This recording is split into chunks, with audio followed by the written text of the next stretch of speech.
I want to start sharing something interesting from the book of Genesis. और हम शुरुआत में उत्पत्ति की पुस्तक को देखेंगे। God created man on the sixth day, परमेश्वर ने मनुष्य की रचना छठे दिन पर की and by sixth day he completed all the creation work.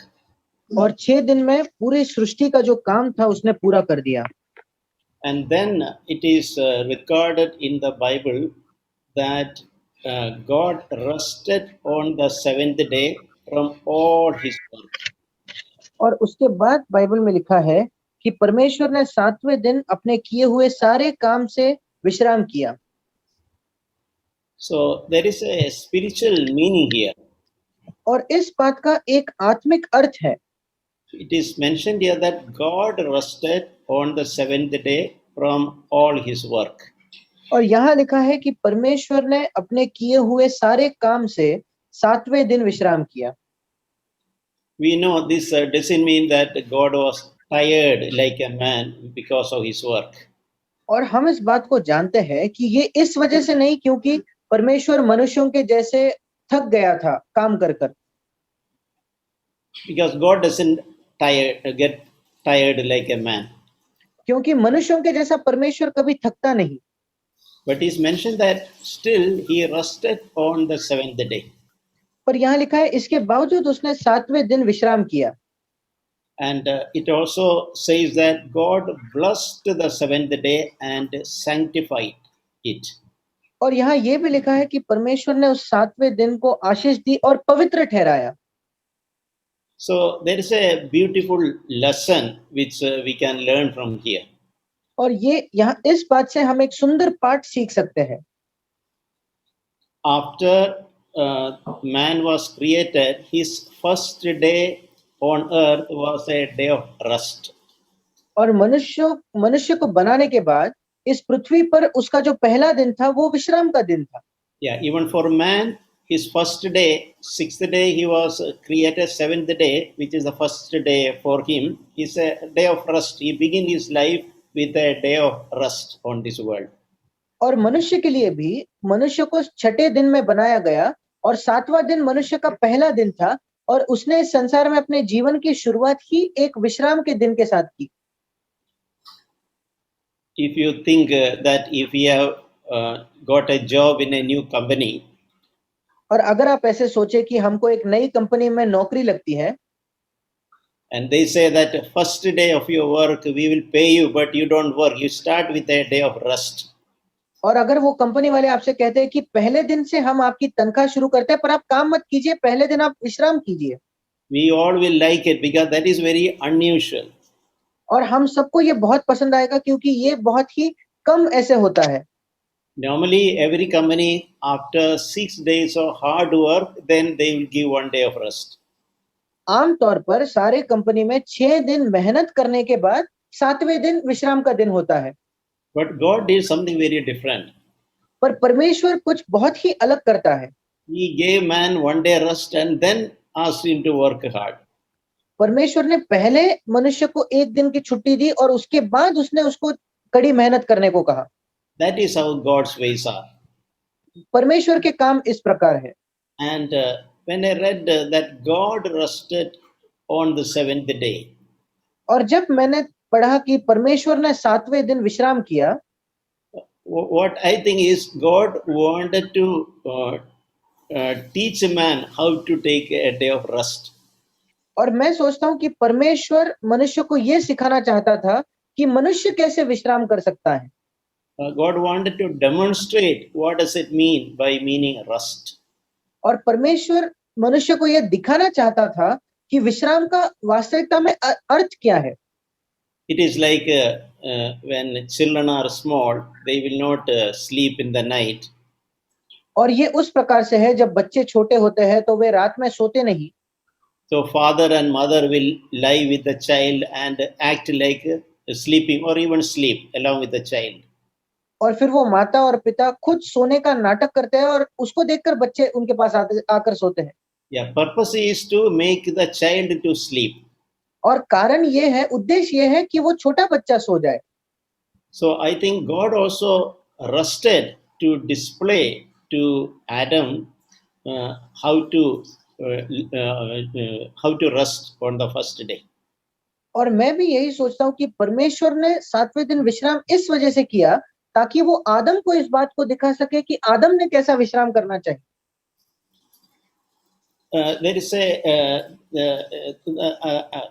there is something which God wanted to teach us from this. और इस बात से परमेश्वर हमें कुछ दिखाना चाहता था।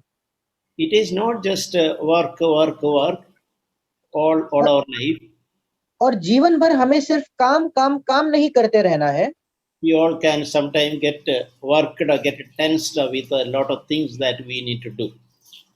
और कई बार हम बहुत जब काम होता है उसी को लेकर बहुत तनाव महसूस करते हैं। And we take a lot of tension and stress upon ourselves because of the tasks and our responsibilities. और हम अपने आप पर बहुत ज्यादा दबाव ले लेते हैं क्योंकि हम पर बहुत जिम्मेदारी है, बहुत काम है। But God wants us to teach the lesson of rest. पर परमेश्वर हमें विश्राम के इस पाठ को पढ़ाना चाहता है। It is not just a matter of laboring with our own hand. और हमारे ही हाथों से मेहनत करते रहना ये बात सिर्फ नहीं है। It is also to recognize it is the loving Father who gives us everything what we needed. और ये बात को पहचानना है कि एक प्रेमी पिता है जो हमें हमारी सारी जरूरतें देता है। So even on one side, God does not want us to be lazy and instructed us to work really hard. और एक हाथ पर परमेश्वर ये नहीं चाहता कि हम आलसी बने, बल्कि वो चाहता है कि हम बहुत कड़ी मेहनत करें। But before that, He wanted to teach us the principle of rest. पर उसी के साथ साथ परमेश्वर हमें इस विश्राम के सिद्धांत को भी सिखाना चाहता है। Because we learn to trust God for everything. क्योंकि हम परमेश्वर में हर बात के लिए भरोसा रखना सीखते हैं। We are not just relying the strength of our hands, our ability to work. हम सिर्फ अपने ही हाथों पर निर्भर नहीं रहते या हमारे हाथ की क्षमता या हमारे काम करने की क्षमता पर हम निर्भर नहीं रहते। Even the fruit of our labor, it is God who gives. हमारी मेहनत का फल भी जो है वो परमेश्वर ही हमें देता है। So this is something which we all need to learn, the principle of rest in God. और ये ऐसा कुछ है जो हम सबको सीखना चाहिए, परमेश्वर में विश्राम करने का सिद्धांत। On one side there is need to work hard, but on the other side there is a need always our hearts and minds rest in God. एक और पर हमें इस बात की आवश्यकता है कि हम कड़ी मेहनत करें, दूसरे उसी के साथ साथ इसकी भी आवश्यकता है कि हम परमेश्वर में विश्राम करें। Because it is the loving Father who gives all the fruit of our labor. क्योंकि वो एक प्रेम करने वाला पिता है जो हमारी सारी मेहनत का फल हमें देता है। So our labor is not intended to be away from God. और हमारी जो मेहनत है ये परमेश्वर से अलग नहीं होनी चाहिए। We read this principle in the Bible later when children of Israel were traveling to the promised land. और हम इसी सिद्धांत को बाद में भी पढ़ते हैं जब इस्राएल के लोग उस वायदे के भूमि तक यात्रा कर रहे थे। So on the way, God gave them some special food from heaven. और यात्रा के समय परमेश्वर ने उनको स्वर्ग से कुछ विशेष भोजन दिया। Every day that manna would fall from heaven, and when they get up, it is available for them to pick up. हर दिन परमेश्वर स्वर्ग से उस मन्ना को गिराता था और जब वे सुबह उठते थे तो उनके लिए वो जमीन पर बिखरा हुआ होता था। And each day they were supposed to gather for what they need for that particular day. और हर दिन उनको उतना ही बटोरना था जितना उस दिन के लिए उनकी आवश्यकता हो। If by chance they keep it for the next day, that manna would become worms will come into that manna. और अगर वे दूसरे दिन तक उस मन्ना को वैसे ही छोड़ दे तो उस मन्ना में कीड़े पड़ जाते थे। So in that desert, God wanted them to trust God for their everyday need. और उस मरुभूमि में भी परमेश्वर चाहता था कि वो इस्राएली लोग हर दिन उस पर परमेश्वर पर अपनी जरूरतों के लिए निर्भर रहे। But there is something beautiful written there. On the sixth day, when they go out and gather manna, they could collect for 2 days. और वहां कुछ बहुत ही सुंदर लिखा है, जब छठवें दिन जाकर वो उस मन्ना को उठाते थे तो 2 दिन का मन्ना वहां पड़ा हुआ होता था। Because sixth day, whatever they would collect, they would gather, that would be good enough even for the seventh day, which is meant for a day of rest. क्योंकि छठवें दिन पर जिस मन्ना को वो बटोरते थे, उठाते थे, वो दूसरे दिन तक भी अच्छा रहता था, क्योंकि 7वां दिन विश्राम का दिन होता था। Because even in that collection of manna which God directly gave, even then God wanted to teach them the principle of rest on the seventh day. क्योंकि मन्ना उठाने के बारे में भी परमेश्वर उस विषय में भी उनको उस विश्राम के सिद्धांत को सिखाना चाहता था। Ultimately, God wants us to know that it is He, our provider. और अंत में प्रभु चाहता है कि हमें इस बात को जाने कि वो हमारी जरूरतों को पूरा करने वाला है। Therefore, in times of abundance, in times of lack, we can always trust God because He is our provider. और इसलिए जब हमारे पास बहुतायत से है और जब हमारे पास कमी है, हम दोनों समयों पर उस पर भरोसा रख सकते हैं, क्योंकि वो हमारी जरूरतें पूरा करता है। Even during times of shortage, we should remember this truth that it is God who provides for me even during this time of shortage. और जब हमारे पास किसी वस्तु की कमी होती है, उस समय भी हमें याद रखना है कि वो परमेश्वर है जो हमारी जरूरतों को पूरा कर रहा है। And on the other times when we have abundance or we have more in our hand, at that time also we should remember that instead of taking pride in that, it is God who provides. और जब हमारे पास बहुतायत से है, उस समय भी उसमें घमंड करने के बजाय हमें इसी बात को याद रखना है कि उस समय भी प्रभु है जो हमको दे रहा है। In 1 Timothy chapter 6, there is a verse, I think 17, which says, और पहला तिमोथी उसके 6 अध्याय के 17 में हम इस वचन को पढ़ते हैं, our trust should not be in the uncertainty of riches. और वहां लिखा है हमारा जो भरोसा है वो इस चंचल धन पर नहीं होना चाहिए, जो धन ऐसे चले जाता है उस पर नहीं होना चाहिए, But in God who richly gives us all things to enjoy. और हमें अपनी आशा परमेश्वर पर रखनी है जो हमारे सुख के लिए सब कुछ बहुतायत से देता है। So there are two things written there. और वहां 2 बातें लिखी गई है। One thing is the riches, the money, the salary that we get or any wealth we have, it is all uncertain. It is not permanent. और एक बात जो वहां लिखी गई है कि हमारी जो महीने की जो कमाई है, जो आय है, और हमारे पास जो पैसा है, ये सब चंचल है, मतलब उस पर हम भरोसा नहीं रख सकते, वो कभी भी खत्म हो सकती है। Yeah, whether we have more or whether we have less, our trust should never be in that. शायद हमारी आय ज्यादा हो या कम हो, पर हमारा भरोसा उसमें नहीं होना चाहिए। But God wants our trust should be in God who richly gives us all things to enjoy. परमेश्वर चाहता है कि हमारा भरोसा परमेश्वर में हो, जो सारी बातें हमें बहुतायत से हमारे आनंद के लिए देता है। That is something which we always keep in our heart and desire to live in such a rest and trust in God all the days of our life. और इस बात को हमें सदा अपने हृदय में रखनी है और परमेश्वर पर भरोसा रखकर अपने जीवन को जीना है। Even when we have enough money in the bank or enough resources with us, our mind should not be secretly trusting in that, but even then we should learn to trust God. जब हमारे पास बहुत पैसा है, बहुत कुछ हमारे पास है, उस समय भी हमें उस पर भरोसा नहीं रखना है, बल्कि हमारा मन परमेश्वर पर भरोसा रखना चाहिए। And on the other hand, when there are shortages, when we think that there is enough, we don't see enough resources for the future, even then we should remember that it is God who will richly provide all things to enjoy. और उसी के साथ साथ जब हमारे पास किसी बात की कमी होती है, जब हमारे पास पर्याप्त नहीं है, ऐसे समय भी हमें इस बात को याद रखना है कि परमेश्वर है जो हमें सारी बातें हमारे सुख के लिए देता है। In all situations, we can have a rest instead of worry and anxiety. We can have a rest in the loving Father. और इसलिए हर परिस्थिति में हमारे पास एक विश्राम और विश्रांति हो सकता है, क्योंकि हमें प्रेम करने वाले पिता पर भरोसा रखते हैं। So this rest is God intends to be very much part of our life. और परमेश्वर चाहता है कि ये जो विश्राम है ये हमारे जीवन का एक भाग बन जाए। I remember how God has done that work a little bit in my own life. मुझे याद है कैसे ये काम परमेश्वर ने मेरे खुद के जीवन में किया है। Yeah, by nature, I was a person who always tend to become anxious. क्योंकि मैं स्वाभाविक तौर पर मैं एक ऐसा व्यक्ति था जो बहुत बार चिंतित हो जाता था। I used to lose my peace or rest very quickly. मेरी शांति, मेरे विश्राम को मैं बहुत जल्दी गवा देता था। I used to do things in that anxiety and in worry.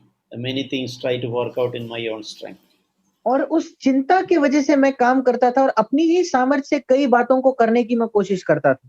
There were times when I become very panicky because I don't have an answer things. I don't see things the way I want to be, or I would like.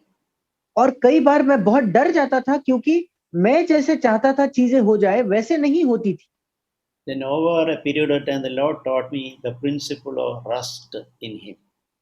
और कुछ समय के बाद परमेश्वर ने उसमें विश्राम के इस सिद्धांत को मुझे सिखाया। And I think God wants all of us to progressively take us to that position. और मैं सोचता हूँ कि परमेश्वर दिन प्रतिदिन हमें धीरे धीरे कर इस जगह में ले जाना चाहता है। Always continue to living in a rest which God imparts to us. और हर समय हम उस विश्राम में जिए जिस विश्राम को परमेश्वर हमें देता है। That is a principle of the Sabbath rest. और यही उस सबत के विश्राम का सिद्धांत है। If we can turn to Matthew chapter 11, हम मत्ती रचित सुसमाचार इसका 11वां अध्याय देखेंगे 28. और उसका 28 वचन। This is a famous saying of Jesus. और ये यीशु मसीह का एक जाना माना ये कथन है। Come to me, all who are weary and heavy laden. हे सब परिश्रम करने वालों और बोझ से दबे हुए लोगों मेरे पास आओ। So when we feel like when we are weary, we are tired, and we are heavy laden, और जब हमें लगता है कि हम बहुत थक गए हैं और हमें बहुत बोझ है और बहुत थकान महसूस होती है, we feel like we are weighed down, we don't know what to do. और हमें लगता है कि हम बहुत ही बोझ की वजह से दबे हुए हैं, हमें नहीं पता आगे क्या करना है। Jesus is not to accuse us or condemn us. और ऐसे समय में यीशु मसीह हम पर दोष लगाने के लिए नहीं खड़ा।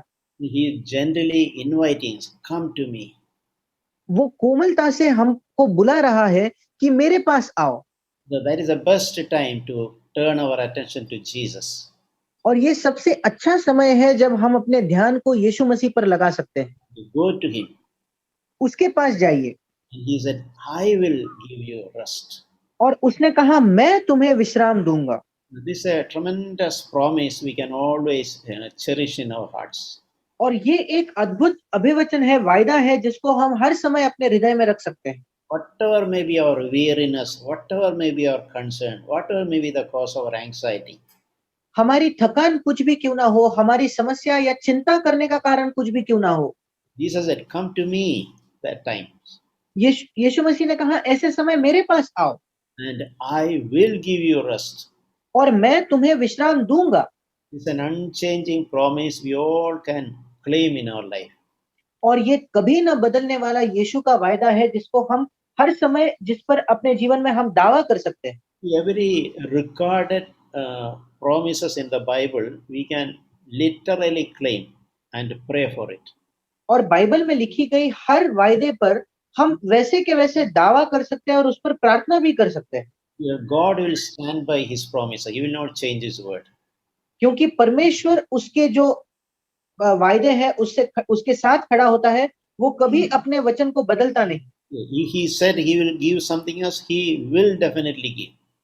अगर उसने कहा है कि वो हमें किसी बात को देगा तो वो जरूर उसको हमें देगा। He also said, take my yoke upon you and learn from me.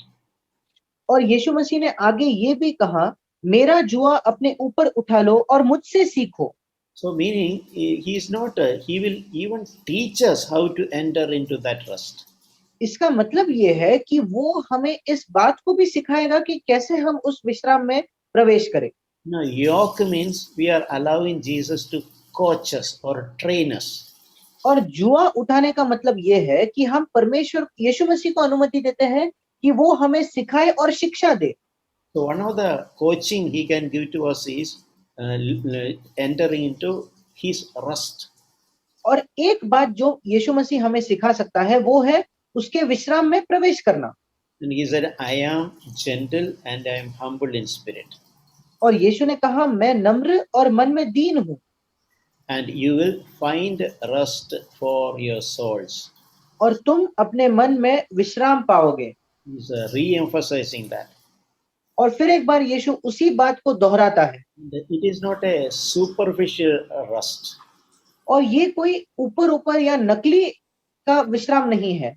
When rest for our souls means deep inside, in our very innermost being. और हमारे मनों में या हमारे प्राण में विश्राम पाने का मतलब है हमारे बहुत ही हृदय के गहराई में उस विश्राम को प्राप्त करना। So dear brothers and sisters, we should never miss this. We should always seek to have this rest from Jesus in our lives. मेरे प्रिय भाई और बहनों, हमें कभी भी इसको खोना नहीं है। हमें हर समय इसको खोजना है कि यीशु मसीह से इस विश्राम को हम प्राप्त करें। These things are a little more elaborated in Hebrews chapter 4. और इब्रानियों की पत्री उसके 4थे अध्याय में इन्हीं बातों का थोड़ा स्पष्टीकरण दिया गया है। We can quickly run through verses 1 onwards. और इब्रानियों की पत्री उसके 4थे अध्याय के 1 वचन से आगे हम जल्द से पढ़ सकते हैं। The first verse, Hebrews chapter 4, he says that a promise is remaining of entering into his rest. और इब्रानियों 4:1 में लिखा है, एक प्रतिज्ञा अब तक है जो उसके विश्राम में प्रवेश करने के संबंध में है। Meaning, it is a promise from God's side that he will give us rest. इसका मतलब ये प्रतिज्ञा या ये वायदा परमेश्वर की ओर से है कि वो हमें विश्राम देगा And he can lead us to enter into that rest. और वो हमें हमारा मार्गदर्शन कर सकता है ताकि हम उस विश्राम में प्रवेश करें। So I always had this thought that God had taught me over the years that for a believer, for a child of God, uh, uh, rest in Him should be a part of our life. और मुझे ये बात याद है कि परमेश्वर ने हमें हमेशा मुझे इस बात को सिखाया है कि एक विश्वासी के जीवन का एक भाग होना चाहिए विश्राम। God doesn't want us to live under always stressed up and in tension. That is not how God wants us to live. और हर समय टेंशन में जीना, दबकर जीना, उसके दबाव के नीचे जीना परमेश्वर बिल्कुल नहीं चाहता हमारे लिए। Even by nature we are in the one end extreme of such a thing. God can bring us and give his rest to our life. यद्यपि स्वाभाविक रूप से हम बहुत ज्यादा चिंता करने वाले, टेंशन करने वाले लोग भले ही होंगे, उसके बावजूद परमेश्वर हमें वहां से बदलकर हमारे जीवन में विश्राम दे सकता है। Yeah, we should not think that, or we should not worry that I am by nature a person who is always under the opposite of worked up and anxious and tensed up.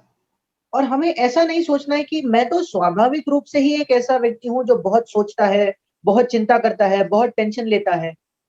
Let it be, but it is God, it is Jesus who is promising that He will give the rest. He will coach us to enter into His rest. शायद ये सच भी होगा, पर परमेश्वर है, यीशु मसीह है जो हमें सिखाएगा कैसे इस विश्राम में हमें प्रवेश करना है। And it is God who will do that work in our lives. It is not by our own striving. और परमेश्वर है जो इन बातों को हमारे जीवन में पूरा करेगा, ये हम अपने यत्नों से नहीं करते। But if we are, some people, that word says, some people may miss it, come short of it. पर उसी वचन में ये भी लिखा है कि कुछ लोग इससे वंचित रह जाते हैं, कुछ लोग इसको खो बैठते हैं। Some people can miss, even though God so much eagerly wanted to give us or enter us, help us to enter into that rest, some people still miss it. और यद्यपि परमेश्वर की इतनी चाहत है कि हमें उस विश्राम में प्रवेश करना है, उसके बावजूद कुछ लोग उससे वंचित रह जाते हैं। There is a reason for that. उसका एक कारण है।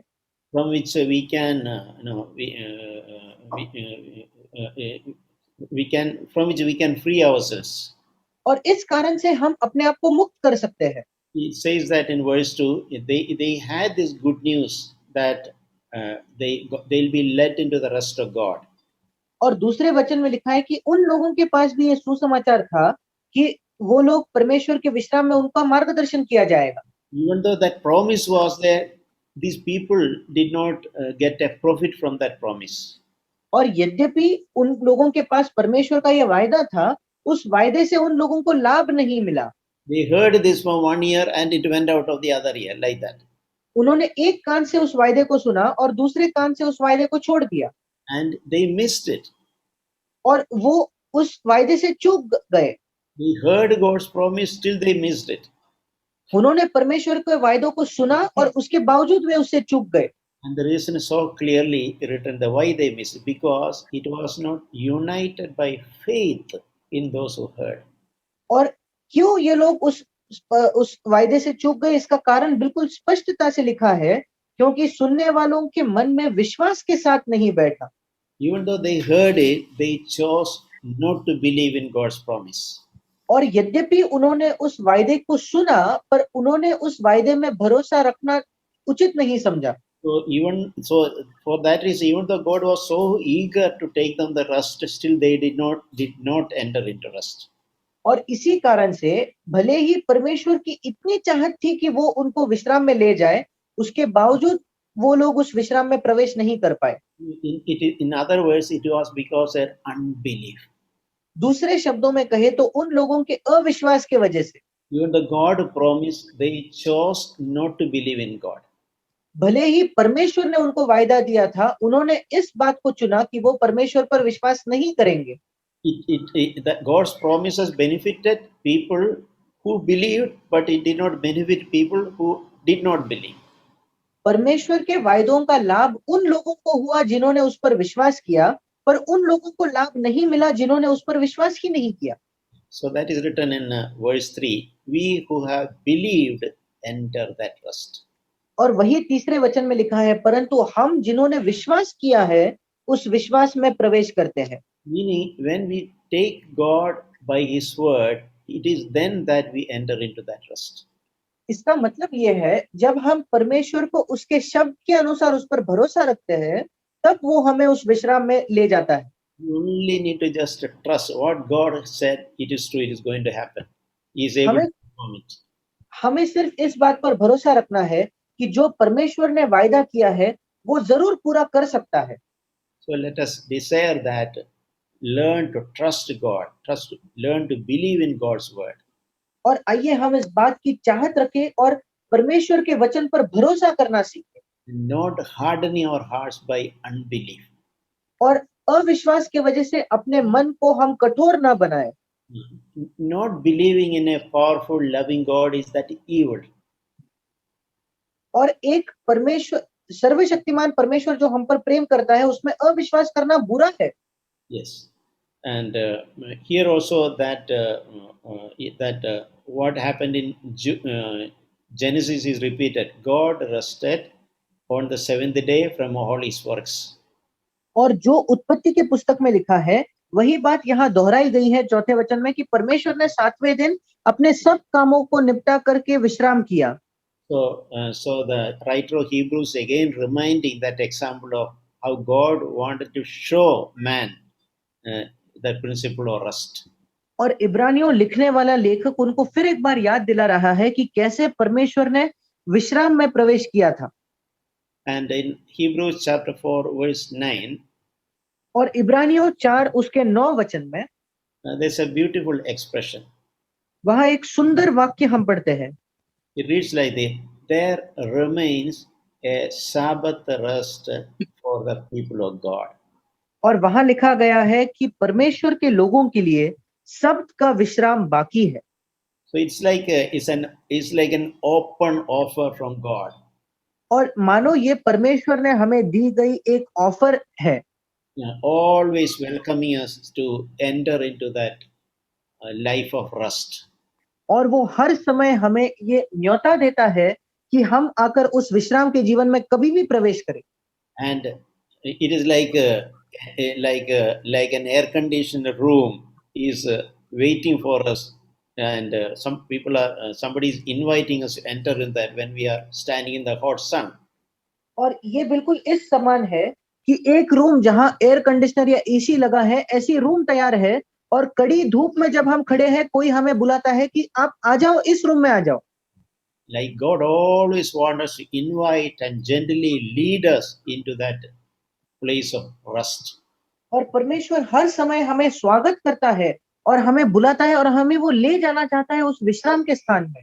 That is what it means. There remains forever a rest for the people of God. और इस वचन का यही अर्थ है कि परमेश्वर के लोगों के लिए सदा के लिए ये सब का विश्राम बाकी है। So if we have so far not entered into that life of rest, we can enter it today. और इसलिए आज तक अगर हमने इस विश्राम के जीवन में प्रवेश नहीं किया हो, तो हम आज उसमें प्रवेश कर सकते हैं। And Jesus will gladly take us into that place of rest. और यीशु मसीह खुशी खुशी हमें उस विश्राम की जगह में ले जाएगा। And it also says that in verse 10, और 10वें वचन में ये भी लिखा है, the one who has entered into his rest क्योंकि जिसने उसके विश्राम में प्रवेश किया है will also stop from his own works. वो अपने कामों से पूरा करके विश्राम करेगा, As God also stopped from his work. जैसे परमेश्वर ने अपने कामों को पूरा करके विश्राम किया। Meaning once we have entered into God's rest, इसका मतलब एक बार हम परमेश्वर के विश्राम में जब प्रवेश कर लेते हैं, we will no more depend on our own efforts. उसके बाद हम अपने ही प्रयत्नों पर, अपने ही परिश्रम पर निर्भर नहीं रहेंगे। We will live that life of trusting in our own strength. और हमारे ही सामर्थ्य में भरोसा रखने के उस जीवन को हम छोड़ देंगे। Even in living a good godly life, we can try doing that in our own effort. और कई बार एक ईश्वरीय जीवन जीने की कोशिश जो हमारी होती है, उसमें भी हम अपना ही परिश्रम करते होते हैं। When we enter into God's rest, we will leave our efforts. जब हम परमेश्वर के विश्राम में प्रवेश करेंगे, तब हम अपने परिश्रमों को दूर रखेंगे। That is what it is. We are stopped from our own works. और यहाँ यही लिखा है कि हम अपने विश्रामों से रुक जाएंगे।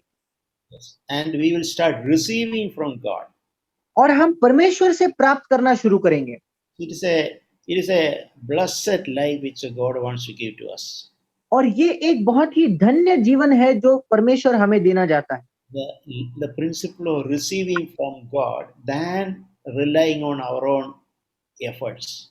एक ऐसा जीवन जहां हम परमेश्वर पर आधारित होते हैं, उससे प्राप्त करते हैं, इसके बजाय कि हम अपने ही परिश्रम पर निर्भर रहे। And in verse 11 he is concluding there. और 11वें वचन में वो इसका अंत करता है, let us be diligent to enter that rest. अतः हम उस विश्राम में प्रवेश करने का प्रयत्न करें, so that no one will fail following through the example of disobedience or unbelief. ऐसा न हो कि कोई जन उनके समान आज्ञा न मानकर गिर पड़े। So it is not just enough to know that okay, God has promised a life of rest.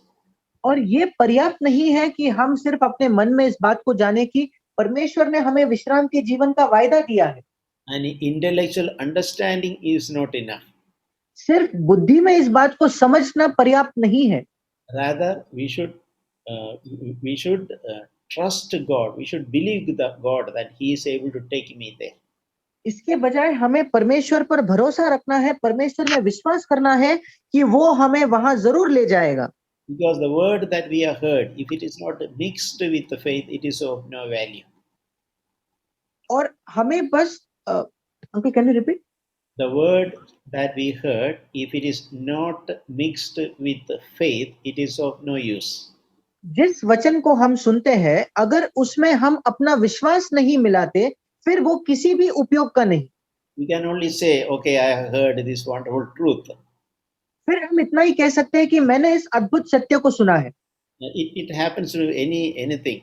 God, many people hear something from the Lord. और ये कई लोगों के साथ होता है, कई लोग परमेश्वर से कुछ बातों को सुनते हैं, But to some people, it will become a reality, and other people, it doesn't become a reality. पर कुछ लोगों के लिए ये वास्तविकता हो जाती है और कुछ लोगों के लिए ये उनके जीवन में वास्तविक ही नहीं होता। Those who choose to believe God, trust God, it becomes their reality. जो लोग परमेश्वर पर भरोसा रखने का चुनाव करते हैं, उन लोगों के लिए ये बात सच हो जाती है या वास्तविक हो जाती है। Those who just hear but still continue to rely on their own efforts, it doesn't become their reality. जो लोग सिर्फ इन बातों को सुनते हैं पर वो इस बात में भरोसा नहीं करते, उन लोगों के लिए ये उनके जीवन में सच नहीं होता। So let us remember that God is inviting us, eagerly taking each one of us to that place of rest. और इसलिए आइए हम इस बात को याद रखें कि परमेश्वर हमें खुद न्योता देता है बड़ी इच्छा के साथ कि वो हमें उस विश्राम के स्थान पर ले चले। And that is a promise for all of us. और ये हम सबके लिए एक वायदा है। And let us also learn to trust God for His promise. और हम इस बात को भी सीखे कि हम परमेश्वर के वायदे के लिए उस पर भरोसा रखें।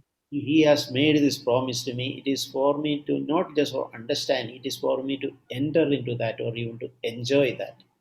अगर परमेश्वर ने मुझे ये वायदा किया है तो ये सिर्फ मुझे बुद्धि से समझने के लिए नहीं है, बल्कि परमेश्वर चाहता है कि मैं उस वायदे को अनुभव करूं, उसका आनंद उठाऊं। Amen. आमीन।